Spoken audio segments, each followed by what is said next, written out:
আমাৰ ছাত্ৰ ছাত্ৰীসকল আজি নতুন এটা পাঠলৈ যাওঁ 4 নম্বৰ লেসন কাশ্মীৰ পৃথিৱী কা স্বৰ্গ কাশ্মীৰৰ নাম শুনিছা তোমালোকে জম্মু কাশ্মীৰ ভাৰতৰ এখন ৰাজ্য হয় আৰু কাশ্মীৰক পৃথিৱীৰ স্বৰ্গ বুলি কোৱা হয় হেভেন বুলি কোৱা হয় কিয় কোৱা হয় ইয়াৰ যেটো প্ৰাকৃতিক যি কি সৌন্দৰ্য কাশ্মীৰ প্ৰাকৃতিকভাৱে খুবেই মানে ধুনীয়া খুবেই মানে ইমানেই ভাল লগা যে পৃথিৱীৰ কাৰণে এটো এটা স্বৰ্গ বুলি কৈছে ঠাণ্ডা এটা পৰিবেশ ঠাণ্ডাৰ ঠাই হয় ৰাজ্যখন ভাৰতৰ একেবাৰে ওপৰৰ ফালে আছে কাশ্মীৰ যিখন জম্মু এণ্ড কাশ্মীৰ ঠিক আছে আজি আমি পাঠটো কিয়নো ইমান ধুনীয়া কৈছে পাঠটো পঢ়িলে আমি গম পাম এতিয়া নিউ ওয়ার্ডস কিছুমান নতুন কিছুমান এইবোৰ তোমালোকৰ শব্দবোৰ শিকিবলৈ দিছে লাইন হেৰি বিলাক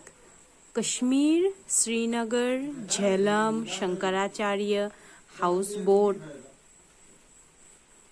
व्यस्त दृश्य पंक्तिया पहलगाम फुआरा कागड़ी शालीमार এইখিনি নামখিনি এতিয়া পাঠটোলৈ যাওঁ হা इस बालक को देखो লৰাটোলৈ চোৱা कैसी फुर्ती से छोटी सी नाव चला रहा है লৰাটোৱে নিজে অকমানি নাও এটা চলাই আছে इस नाव को शिकारा कहते हैं এই নাওটোক শিকাৰা বুলি কয় তোমালোকে সাগে টিভিত বা সিনেমাত দেখিছা সাগে ঢেৰ ফুল চুল একেবাৰে ধুনীয়াকে নাওখন ইমানে সজাই থয় সেই কাশ্মীৰৰ যি নাওবোৰ ৰং কালাৰফুল একেবাৰে নাওবোৰ খুব ধুনীয়া আৰু সেই নাওবোৰক শিকাৰা বুলি কয় नाव रंग बिरंगे फूलों से भरी है बालक फूल बेचने जा रहा है लड़ाटू फूल बिक्री কৰিবলৈ গৈছে बालक का नाम गुल मोहम्मद है लड़ाटूर नाम गुल मोहम्मद वो सलवार और ढीला कुर्ता पहने है कुर्ता আৰু सलवार पिंधी আছে कुर्ता पायजामा जिटू कय कश्मीर हमारे देश का एक बहुत सुंदर प्रदेश है মই যেটো কৈছিলো কাশ্মীৰ আমাৰ দেশৰ এটা খুব ধুনীয়া এখন প্ৰদেশ মানে ৰাজ্য गुल मोहम्मद श्रीनगर में रहता है कश्मीৰৰ राजधानी হল श्रीनगर गुल मोहम्मद श्रीनगरत থাকে यह नगर कश्मीर की राजधानी है यह झेलम नदी के दोनों तटों पर बसा है মানে শ্ৰীনগৰৰ মাজেদি ঝেলম নৈখন বৈ গৈছে তো ঝেলম নদীখনৰ দুই পাৰেই শ্ৰীনগৰ ঠাইখন আছে नदी के इस पार से उस पार जाने के लिए 9 पुल है 9খন दलंग আছে पुल चारों ओर दूर तक पहाड़ फैले हुए हैं चारियोफाले केवल पहाड़ी पहाड़ शंकराचार्य नाम की पहाड़ी की चोटी से नगर का दृश्य बड़ा सुहावना लगता है शंकराचार्य नाমৰ যিখন পাহাৰ আছে সেই পাহাৰৰ একেবাৰে উখপা শিখৰৰ পৰা গোটেই শ্ৰীনগৰৰ দৃশ্য দেখিবলৈ খুবেই ধুনীয়া হয় सुहावना लगता है মানে খুবেই ধুনীয়া আৰু श्रीनगर में नदी के दोनों तटों पर हाउस बोटों की पंक्तियां दूर तक दिखाई देती है শ্ৰীনগৰৰ যি নদীৰ দুইফালে শ্ৰীনগৰত ঝেলম নদীৰ দুয়ো পাৰে হাউস বোট হাৰি কৈ হাউস বোট দূৰৰ পৰাই দেখা যায় এতিয়া হাউস বোট কি মানে নাওৰ ওপৰতে মানুহে থকাকৈ ৰুম এটা হাজি লয় তোমালোকক মই ক্লাছৰুমত হাউস বোট আৰু কাশ্মীৰৰ কিছুমান দৃশ্য মই ফটো হিচাপে দি দিম তোমালোকে চাই লবা হাউস বোটটো দেখিলে তোমালোকে ধুনীয়াকে দেখিব পাৰিবা ইয়াত অকমান দিছে সোৱা নাওৰ ওপৰতে ঘৰ এটা মানুহ মানে তাত থাকিব পাৰে বুজি পালা নাওতে থাকে মানে रात के समय हाउस बोटों में सैकड़ों बत्तियां जलती है राति সময়ত हाउस बोट বিলাকত ढेर माने लाइट जली থাকে नदी की लहरों में इनकी परछाई जगमग करती रहती है राति পোহৰত ইয়াৰ ছাটো পৰে যে আৰু জিকমিকাই থাকে মানে ৰাতিৰ হাউস बोटত নদী বিলাকত যে ঝিলম নদীত যে হাউস बोटটো চলি থাকে ৰাতি হেতু খুব ধুনীয়া লাগে দেখিবলৈ জিকমিকাই থাকে দূৰৰ পৰা गुल मोहम्मद के पिता के पास ए हाउस बोट है गुल मोहम्मदर देउताকৰ ওচৰটো এখন হাউস बोट আছে हाउस बोट पानी पर तैरते हुए लकड़ी के मकान को कहते हैं। हाउस बोट काक कय? কাঠৰ ঘৰ, নাওৰ ওপৰত থকা কাঠৰ ঘৰ আৰু হেতু পানীত চৰি থাকে। बाहर से आने वाले बहुत से लोग हाउस बोट किराया पर लेते हैं। टूरिस्ट সকল যায় যে ফুৰিবলৈ তাত हाउस बोट भाड़ा हिसापे লৈ থাকেগে। इसमें एक बैठक होती है जिटु ड्राइंग रूम বুলি কয়, আলহী বহা ঘৰ হেতু। दो सोने के कमरे, দুটা बेडरूम, एक खाना खाने का, एक किचन और एक नहाने का कमरा भी होता है, टॉयलेटो থাকে তাত सिस्टम।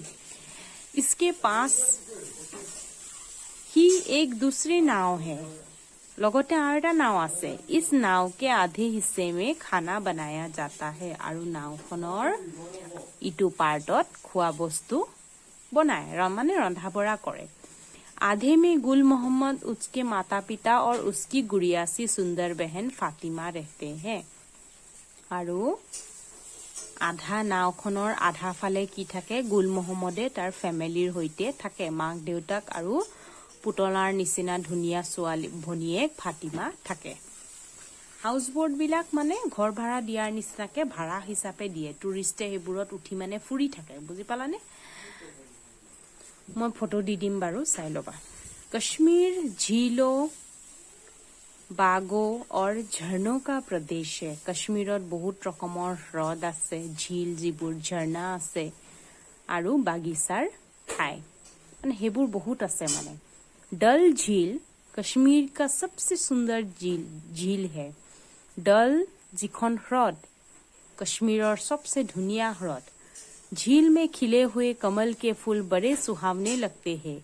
তাত ফুলি থকা পদুম ফুলবোৰ দেখিবলৈ বৰ ধুনীয়া লাগে। डल झील में बहते हुए खेत भी है। সেই হ্ৰদত बहते हुए खेत মানে সেই পানীতে খেতি কৰে।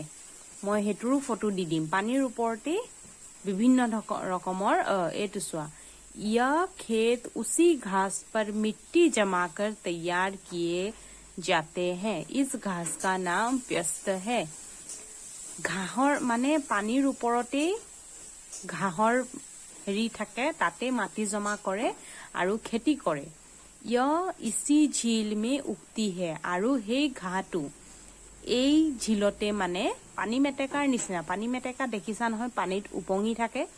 ডল ঝিলত এনেকুৱা এক প্ৰকাৰ ঘাঁহ মানে তাত নিজে নিজে হয়, তাৰ ওপৰতে মানুহে কি কৰে, মাটি জমা কৰি খেতি কৰে। इन खेतों में खीरा, ककड़ी और खरबूजा पैदा होते हैं।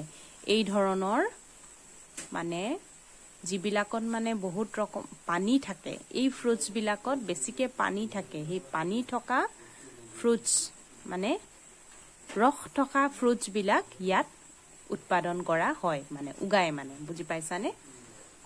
डल झील के किनारे सुंदर निषाद बाग है। डल झीলৰ डल হ্ৰদটোৰ ওচৰতে নিষাদ বাগিচা আছে। নিষাদ বাগিচাৰ নাম।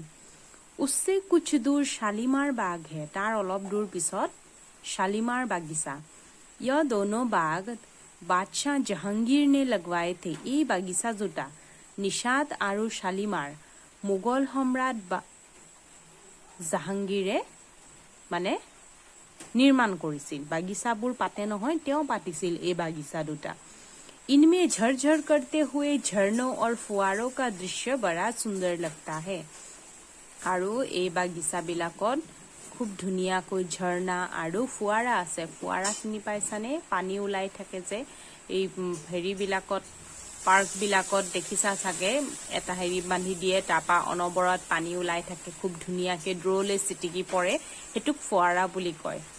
সেইটো খুব ধুনীয়া লাগে। আৰু এই দুটা বাগিচাত এই ফুৱাৰা আৰু ঝৰ্ণাটোতো নেচাৰেল হয়, ফুৱাৰাটো মানুহে এইবোৰ বনাই লয়।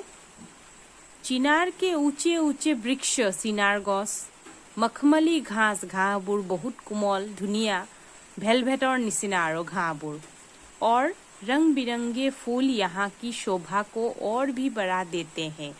বাগিচা বিলাকত ডাঙৰ ডাঙৰ চিনাৰ গছ আছে, ঘাঁহবোৰ কোমল আৰু ৰং বিৰংগী ফুলে বাগিচাৰ শোভা আৰু বঢ়াই দিয়ে।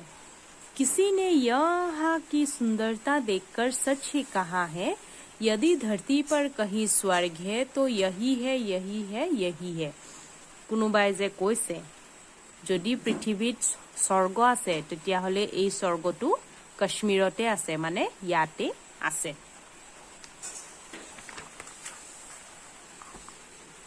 कश्मीर में बहुत सर्दी पड़ती है, तात माने ठंडा। जाड़े में हर एक आदमी एक विशेष प्रकार की अंगीठी जलाए रखता है। সকলো মানুহেই এটা বিশেষ ৰকমৰ অঙঠা লৈ লৈ ফুৰে। इसे कागड़ी कहते हैं, हेतु कागड़ी বুলি কয়। এটা পাত্ৰত আঙঠা লৈ লৈ ফুৰে। इससे वो आग तापता है, জুই পোৱায় মানে। घर के बाहर निकलने पर भी इसे अपने साथ ले जाता है। ঘৰৰ বাহিৰলৈ কৰবালে গলেও হেতু হাতত লৈ লৈ যায়। এটু কাগড়ি কি বস্তু হেতু মই ফটোটো দি দিম তোমালোকক। जाड़े में चारों ओर बर्फ ही बर्फ दिखाई देती है। চাৰিওফালে কেৱল বৰফেই বৰফ। कश्मीर जम्मू कश्मीर তাত বৰফ পৰে নহয়। सड़कों पर, मकानों की छतों पर और पेड़ों की डालियों के ऊपर बर्फ की तह रुई के फाहे की तरह जम जाती है। ৰাস্তাবিলাকত, ঘৰৰ ছাদবিলাকত, টিনবিলাকত আৰু গছৰ ডালবিলাকতো একেবাৰে কপাহৰ নিচিনাকৈ বৰফবোৰ, বগা বগা বৰফবোৰ তাত মানে পৰি ৰৈ যায়, জমি যায়, সেইটো কথা কৈছে। कश्मीर में अमरनाथ की प्रसिद्ध गुफा है। শিৱৰ অমৰনাথ গুফা, হিন্দু ধৰ্মৰ অমৰনাথ গুহা, তাত খুব পবিত্ৰ ঠাই হয়, কাশ্মীৰত আছে।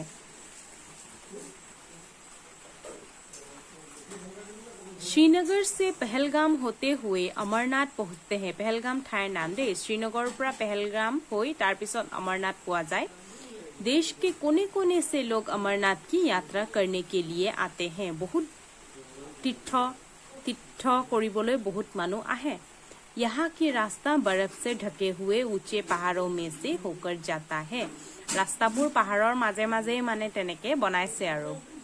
इस प्रदेश का कहाँ तक वर्णन किया जाए, पेड़ है कि फल से लदे रहते हैं। এই ৰাজ্যখনৰ আৰুনো কিমান বৰ্ণনা দিয়া যাব। গছবোৰত ফল মানে ভৰি থাকে। केसर की क्यारियों से घाटी महक उठती है।